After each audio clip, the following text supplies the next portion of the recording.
Hi, this is Sheri Ann Richerson from experimentalhomesteader.com. And before we begin, I want to tell you I did receive this item at a reduced price in exchange for my honest review. All opinions are my own. This is the herb stripper tool.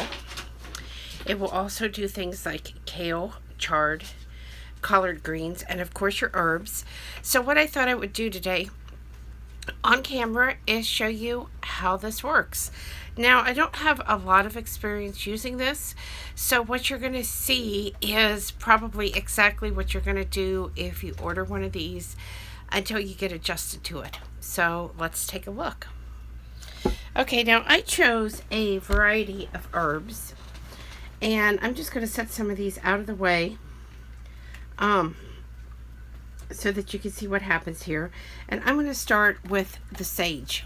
This is some sage that I cut off of one of my sage plants. And so the first thing that I'm going to do is determine what size stem. Let's see. I think that might be a good size stem. And then we are going to try to just pull this through and see if it actually strips these leaves. Look at that, guys. Okay, my stem broke, but that's okay. All right, and so now I have these sage leaves, and I could probably put it through an even smaller hole like that and strip that leaf right off. So that's pretty cool.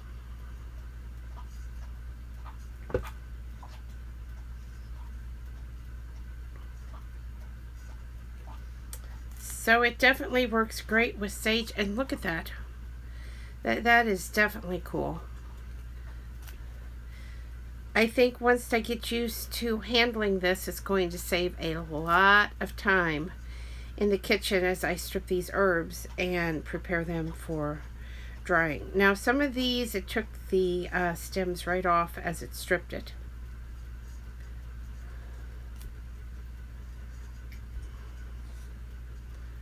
So that's great. All right. So let's try a different type of herb and see what happens. I was real curious about the thyme because thyme is, well, a pain.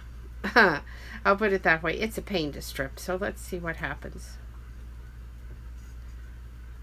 Oh, wow. I'm going to show it to you from this side too. All I am doing is pulling the stem through.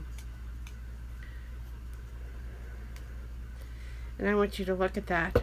Wow. That is going to save me a ton of time.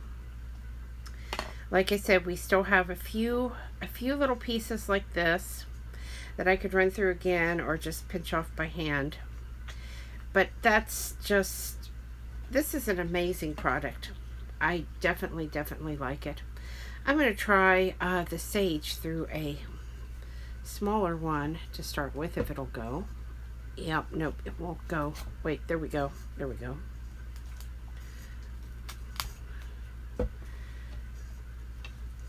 Okay. Definitely use the right size for your stem, because I tried this sage through one that was really a little too small and it did not work as well. So pay attention to that when you're using this. But look at that. Those sage stems are absolutely...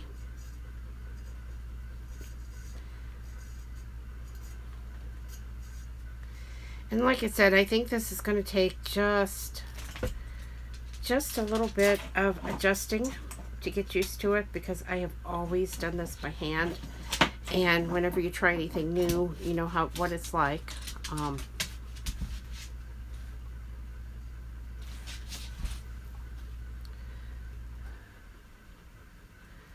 There we go. Okay. I'm really excited to try this on chard and kale, because I really hate stripping those by hand. Okay, let's try some oregano And it looks like it's going to want to go on the lower setting. So the trick, I think, is to grab the stem as close to the herb stripper as what you can and just gently pull a little at a time. Okay, so that came out pretty good. I've got a few stems, but not bad. And the last thing that I want to try is a little bit of rosemary, because rosemary is another one that can be a little tedious to strip.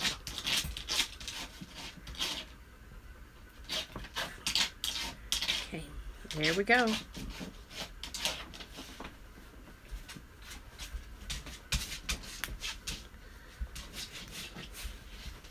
Now I lost that stem.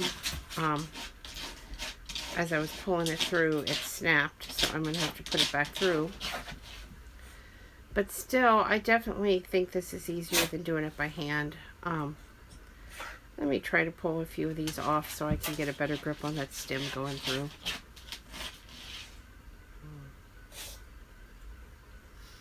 Okay. And there we go. Okay, rosemary is a little trickier as you get more towards the top of it, but I'm really very happy with this, and I definitely think it's going to help me in the kitchen. Thanks for watching, and have a great night.